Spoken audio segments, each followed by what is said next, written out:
అదిగో పైన ఎవరో ఉన్నట్టున్నారు. దొంగే అయి ఉంటాడు మావయ్య. వాడి సంగతి తేలుస్తాను.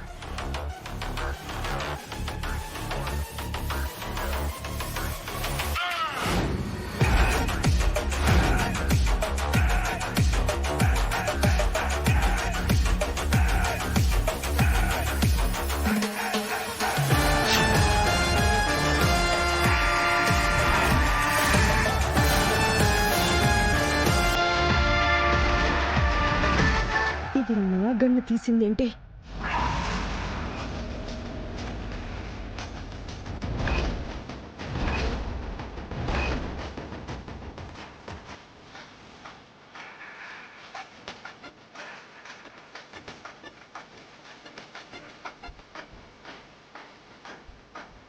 నువ్వు పాత గన్ను విరక్కొట్టావని మహా కొత్త గన్ను తీసుకుంది.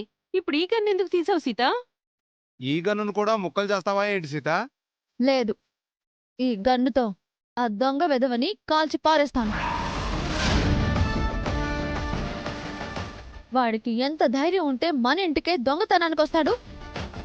పైగా ఇది వాడి బాబిల్లో అమ్మిల్లో అనుకుని నట్టింట్లో కూర్చొని సిగరెట్ కాలుస్తాడా? ఈ రోజు నా చేతిలో వాడు అయిపోయాడు.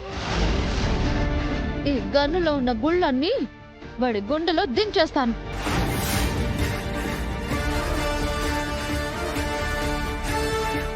జాగ్రత్త సీత. ఆ దొంగను పారిపోనివద్దు సీత. వాడి దగ్గర నా నగలుంటే తీసుకో. వాడి దగ్గర డబ్బులున్నా కూడా తీసుకో సీత. వాడి ప్రాణాలతో సహా అన్నీ తీసేసుకుంటాను. ఓహో, ఇదెవరో గాని మామూలు జాతరలా లేదు.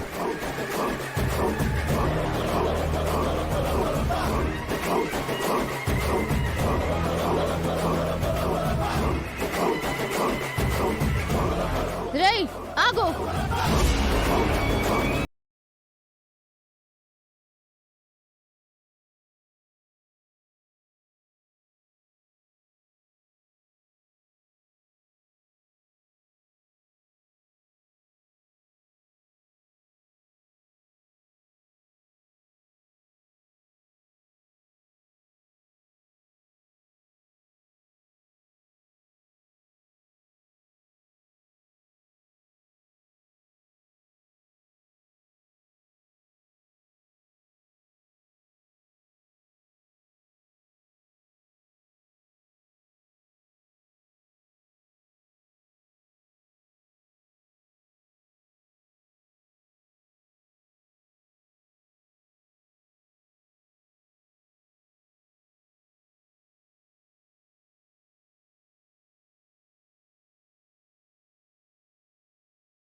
తప్పించుకున్నాడు.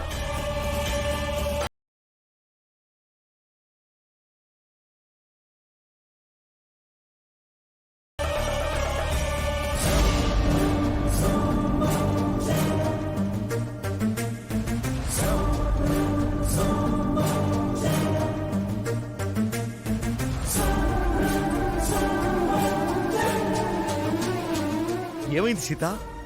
వాణ్ణి కాల్ చేసావా? లేదు మావయ్య, దొంగ వెధవ తప్పించుకుని పారిపోయాడు.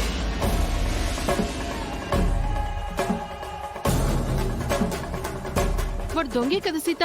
వాడి చేతిలో నగలు గట్రా ఏమైనా ఉన్నాయా? ఏమో, వాడి మొహం సరిగ్గా చూడలేదు. కానీ వాడి చేతిలో ఏమీ లేవు. Thank God Gautam safe. అయినా దొంగ పైకెలా వెళ్ళాడు? ఇంట్లోకి ఎలా వచ్చాడు? నువ్వు ఇంట్లోనే ఉన్నావు కదా మహా, వాణ్ణి చూడలేదా? నేను ఇంటికి రాకముందే ఇంట్లోకొచ్చుంటాడు. చేతికి దొరికింది పట్టుకెళ్దామనుకొని మనం రావడం చూసి పైకి వెళ్లి పారిపోయి ఉంటాడు. ఇక ఈ విషయాన్ని వదిలేయండి.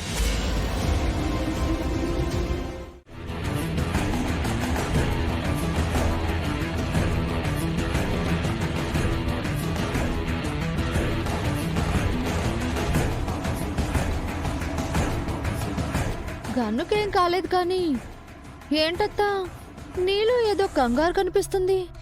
నాకే కంగారు లేదని నీకు ఇందాకే చెప్పాను. ఇంట్లో దొంగ ఉన్నా మీరు కంగారు పడలేదు అంటే ఆ దొంగ గురించి మీకు ముందే తెలుసా? నాకెలా తెలుస్తుంది? నాకేం తెలీదు. పర్వాలేదత్తా, నేను తెలుసుకుంటాను. ఆ దొంగ ఎవరు, ఈ ఇంటికి ఎందుకు వచ్చాడో అంత తెలుసుకుంటాను. తీగ దొరికింది కదా, డొంక లాగుతాను.